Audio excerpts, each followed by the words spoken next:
আসসালামু আলাইকুম রহমতুল্লাহি ওবরাকাতু। সুপ্রিয় দর্শক, আশা করছি আপনারা প্রত্যেকেই ভালো আছেন। আলহামদুলিল্লাহ, মহান আল্লাহ পাকের রহমতে আমরাও ভালো আছি। তো ইতিমধ্যে আমরা উপস্থিত হয়েছি বাংলাদেশের প্রখ্যাত একটি নদী, যার নাম হচ্ছে কালনী নদী। আমরা সকলেই জানি এই নদীর নাম, এবং এই নদীটির একটা কারণ হচ্ছে সে এটা প্রতি বছরই ভাঙন সৃষ্টি হয়, হয়তোবা নদীর এপার ভাঙে তো ওপার ঘরে, এটাই নদীর নিয়ম। তো এখানে আমরা আজমিরি এসে অবস্থান করছি। আজমিরির পাশেই এই কালনী নদী। তো আমাদেরকে এখানে নিয়ে এসছেন আমাদের সম্মানিত স্যার এবং আমার ভাগিনা। তো আমাদের মাদ্রাসার বড় স্যারও এখানে উপস্থিত আছেন।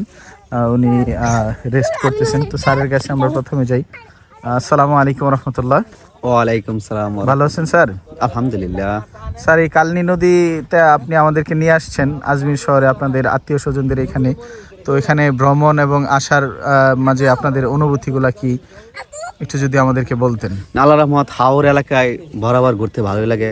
তাই তোমাদের নিয়ে আসলাম, এটা নতুন অভিজ্ঞতা হলো তোমাদের। তা আমার কাছে অনেক ভালো লাগছে। তোমরা যে আনন্দটি পেয়েছো, আশা করি তা ভুলবার নয়। কালকে আমরা লং সফর একটা দিই, দেখা যাক একটু আনন্দ দিতে পারি কিনা। আলহামদুলিল্লাহ, কালকে আমরা লং সফরে যাব, সেটা হচ্ছে গিয়ে। আসসালামু আলাইকুম রহমতুল্লাহ। ওয়ালাইকুম আসসালাম। ভালো আছেন স্যার? আলহামদুলিল্লাহ, কি অবস্থা, কেমন আছেন? আলহামদুলিল্লাহ। স্যার, কোথায় আছেন স্যার? আমরা এখন আছি কালনী নদীর তীরেও আছি, আজমিরিগঞ্জ। আজমিরিগঞ্জ, হবিগঞ্জ। এই এই নদীটা সম্ভবত কুশিয়ারা এবং সুরমা দুটো নদীর উৎপত্তিস্থল থেকে তৈরি হয়ে মেঘনায় পতিত হয়েছে। চমৎকার একটা জায়গা, গুদুলি লগনে আমরা আছি।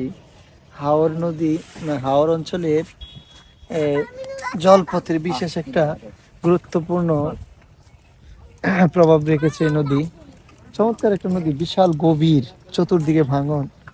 নদীর যে খামখেয়ালিপনা এখানে আসলে বোঝা যায়, অনেক গভীর।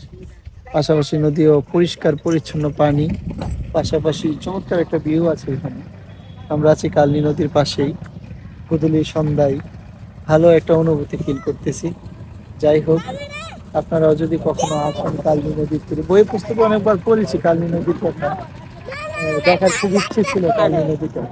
আসলে এই নদীর সাথে যে মানুষের গভীর মিতালি, এটা আসলে নদীর কাছে না আসলে বোঝা যায় না। নদীর সাথে আসলেই মানুষের আদি এবং অন্তকাল থেকেই কিন্তু নদীর সাথে একটা প্রবাহমান গতিধারার মতো একটা প্রাকৃতিক মিশেলের যে একটা প্রবাহমান পরিস্থিতি, মনের যে একটা সুগভীর মিল, নদীর কাছে আসলে সেটা বোঝা যায়। আমি দীর্ঘক্ষণ এখানে ছিলাম আসরের পর থেকেই, এখন মাগরিবের আজান দিয়ে দিছে। তারপরে প্রাকৃতিক মনোরম পরিবেশ আকৃষ্ট করে রেখেছে এখনো। আসলে খুব ভালো লাগতেছে। আমি যদিও একটু অসুস্থ, গতকালকে প্রায় 150 কিলোমিটার রাস্তা মোটরসাইকেল ভ্রমণে এসেছি। খুব ক্লান্ত এবং পরিশ্রান্ত, শরীরটাও একটু জ্বর। তারপরে নদীর পাশে এসে নিজেকে খুব হালকা মনে করতেছি এবং খুব ভালো লাগতেছে।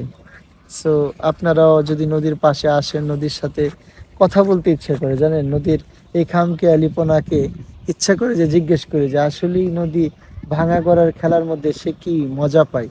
অনেক অনেক এদিকে যে কিছু লোকের সাথে কথা বললাম, অনেকের জমি, বাড়িঘর, বাজার, অনেক কিছু ভেঙে গেছে, তারপরে নদীকে তারা ভালোবাসে, নদীর সাথেই থাকতে চায়, নদীর সাথে মিশতে চায়।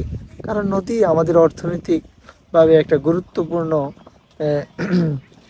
প্রভাব বিস্তার করে।